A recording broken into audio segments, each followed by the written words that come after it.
YouTube, what up? Welcome to another edition of Wrestling with Watts, and I'm Watts. And today we're talking about how bad Triple H is at booking again. This right here is Exhibit 105.555 thousand. That's Steiner math. And actually, that Steiner math is going to come in handy a little bit later. Actually, nah, it's not going to come in a little. it's going to come in handy right now. And I'm going to tell you why. Because Triple H is so bad at booking that he even books his favorites into a corner. He can't even book his favorites right. And I'm going to start with Bron Breakker, speaking of Steiner math. I'm going to start with Bron Breakker right now. Bron Breakker, he came out of the NXT draft class hot, steaming hot. This man came to SmackDown. He did a couple matches on SmackDown at first. I guess he was undrafted. I think the idea originally was for him to go to SmackDown, but that quickly ended and he ended up going to Raw. He ended up massacring Sami Zayn on one of his first nights there, set his eyes on the Intercontinental Championship, lost the first match, but it wasn't a definitive loss. It was just more so like it was like a roll up. It was minuscule. It wasn't crazy, but he ended up facing Sami Zayn again, spanked him in like less than 5 minutes, and he walked around barking with the title.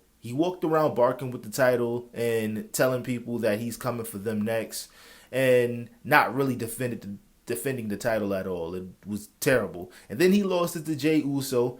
Gained it back from Jey Uso in like 28 days, and he went back to barking and not defending the title, and the people slowly but surely started to lose a little bit more hope. But at the end of the day, it doesn't matter because he's Triple H's favorite and he's holding the title, right? Nah, not right, because when you really think about it, the man, he didn't have a great start. Not the greatest of starts. I mean, he had a good start for somebody that's a blue chipper, but it wasn't a great start once you calculate the fact that he didn't defend the title and they didn't allow him to do much to get over. It's just, oh, my dog. And you know what really hurt him the most?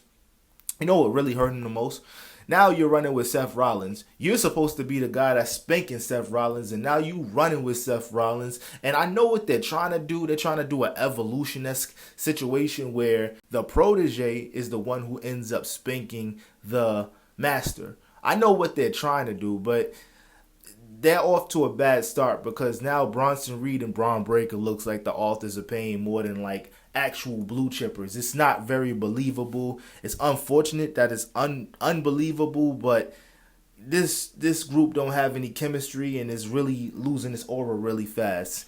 But that's not the only person that I can use as an example. I can use Lyra Valkyria. She's starting to figure it out now as time goes on, but that's because she's always been good. She just has to tap into a little bit more when it comes to the character because everybody just calls her the Bird Lady. She's a great wrestler, a phenomenal wrestler. So I don't got much to say about it, but in a way, Triple H booked her in the corner too because didn't really give her the opportunity to defend the title at WrestleMania. Why the hell is the Women's Intercontinental Champion competing for the tag team titles? That's bad. And then they forcing this Becky Lynch feud that nobody really cares about. All we really care about is the fact that Bayley should be winning that title next. That's what we care about. We care about Bayley versus Becky Lynch, and then now Lyra Valkyria is just here as an afterthought. But I have a few other people to get to. I have Tiffany Stratton. Tiffany Stratton came in red hot, missed Money in the Bank. Now she's the women's champion, and she's failing terribly. She's another one that's not very believable in any of this. She looks bad. She's still uncomfortable. Turning her face was a bad idea. They was trying to get her over as a sympathetic baby face as to what Nia Jax was doing to her. And it's like, no, it doesn't work like that because we like Nia Jax, actually. Well, I do. I like Nia Jax. So it wasn't even going to work that way, and now you see her struggling on the microphone, even to the point where she has to bring up Charlotte's marriages to even get a reaction during a promo because she was getting ate up. Shout out to Charlotte, by the way, because that was out of line. But Look at the tactics they have to turn to get a reaction. All she is really right now, she's a shell of herself. You pushed her to the moon, but all you had to do was let her keep the gimmick that she had when she was in NXT, the Barbie doll. You know what I'm saying? The Barbie doll, the trust fund girl. You know what I'm saying? Like it was right there. It was on a platter, and Triple H fucked it up. Go figure. Now, the final person on the list, and it's not because she can't get over. It's not because she is not good. It's not because she can't talk. You know why this next person is on this list? The next person that's on this list is Rhea Ripley, by the way, if anybody wasn't able to notice that. But it's Rhea Ripley, and she's on this list because they didn't allow her, and still not really allowing her, to have matches a lot. Why the hell in 2024 is your women's world champion having 50 matches, barely defending the title, just walking around talking about mommy's on top and all of this other stuff? Triple H is so fixated on her being China that he doesn't even know what's right in front of him. Rhea Ripley can be booked masterfully, but what they're doing with her is like, it's dismal. It's a travesty. It's unconstitutional. It's nasty work. And I'm not feeling it because she has so much untapped potential. She's another one. It was right there on the platter after she beat Charlotte.